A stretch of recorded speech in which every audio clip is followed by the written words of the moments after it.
Assalamualaikum warahmatullahi wabarakatuh. Perkenalkan, nama saya Kurnia Nurhalimiati Putri. Saya dari program studi Pendidikan Bahasa dan Sastra Indonesia. Saya dari kelas A2 angkatan 2024. Di sini saya akan menjelaskan tentang pragmatik. Pragmatik itu merupakan cabang ilmu linguistik yang mempelajari makna, di mana makna ini terikat dengan konteksnya. Nah, dalam pragmatik ini ada yang namanya tindak tutur.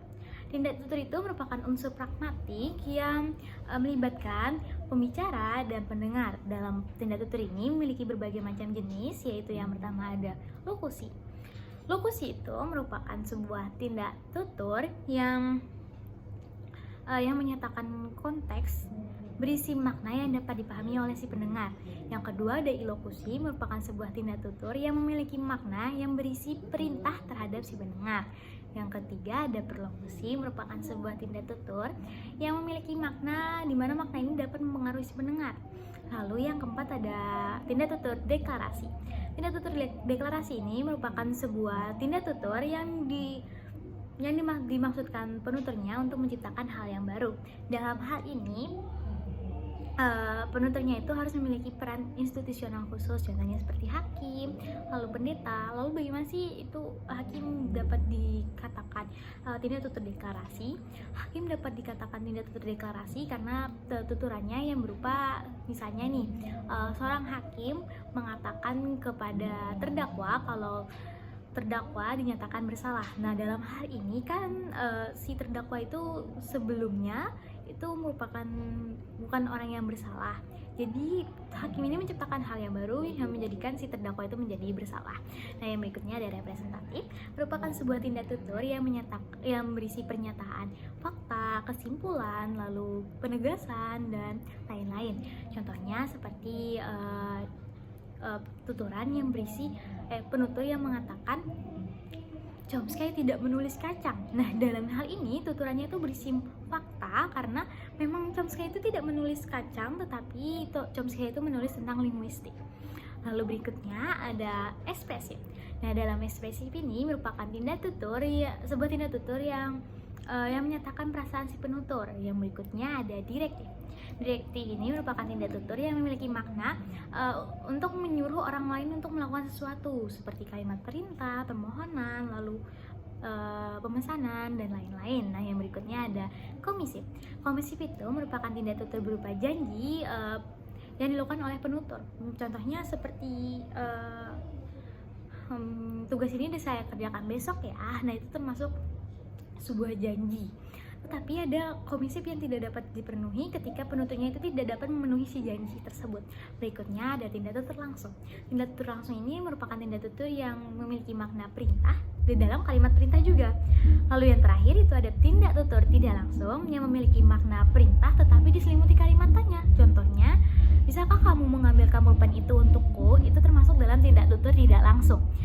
Yang berikutnya ada kajian pragmatik. Itu yang pertama ada dieksis. Dieksis itu adalah sebuah kata yang merujuk pada sesuatu hal. Nah, yang berikutnya itu ada dieksis itu banyak juga ya guys, jenis-jenisnya seperti dieksis waktu, dieksis tempat, dieksis orang dan lain-lain. Nah, berikutnya ada peranggapan.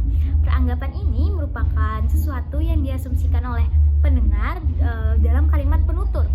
Contohnya seperti ibu membeli villa lagi.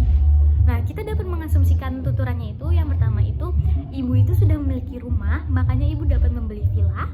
Lalu yang kedua itu ibu itu sudah punya villa sehingga membeli villa lagi.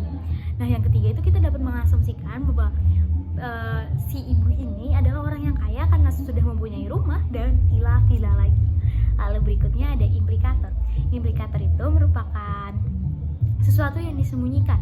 Nah, dalam implikator ini memiliki dua jenis. Yang pertama ada konvensional. Implikator konvensional ini merupakan kesepakatan bersama. Contohnya seperti Wawan adalah mahasiswa sastra tetapi tidak dapat menulis puisi. Padahal kan kebanyakan hal-hal umumnya itu mahasiswa sastra itu seharusnya dapat menulis puisi. Nah, kesepakatan bersamanya itu bahwa mahasiswa sastra itu biasanya dapat menulis puisi. Lalu berikutnya ada implikator percakapan, di mana maknanya ini hanya orang-orang yang berbicara saja yang tahu maknanya. Contohnya seperti berbicara dengan teman saya, hari ini jadi kan? Nah, teman saya menjawab jadi. Orang-orang yang mendengarkan percakapan kami itu tidak akan mengerti maknanya apa, karena yang tahu maknanya itu hanya saya dan teman saya saja. Lalu dalam implikator ini ada yang namanya prinsip kerjasama. Prinsip kerjasama ini memuat 4 maksim. Yang pertama ada maksim kuantitas. Maksim kuantitas ini merupakan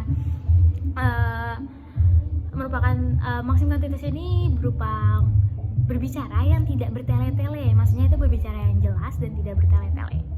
Lalu langsung to the point gitu. Nah, yang berikutnya itu ada maksim kualitas. Dalam maksim kualitas ini maknanya itu berisi kebenaran. Nah, kebenaran itu tuh biasanya tidak menggunakan kata mungkin, karena mungkin itu kayak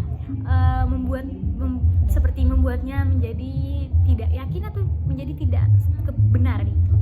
Lalu berikutnya ada maksim relevan. Nah, dalam maksim relevan itu merupakan makna yang hubungannya itu harus sesuai gitu, yang harus relevan. Lalu berikutnya ada maksim cara. Maksim cara itu merupakan makna yang sistematis dan tidak ambigu, hanya tidak memiliki makna yang ganda. Nah, tadi itu adalah penjelasan tentang pragmatik. Itu saja yang dapat saya sampaikan. Terima kasih sudah menonton dan assalamualaikum warahmatullahi wabarakatuh.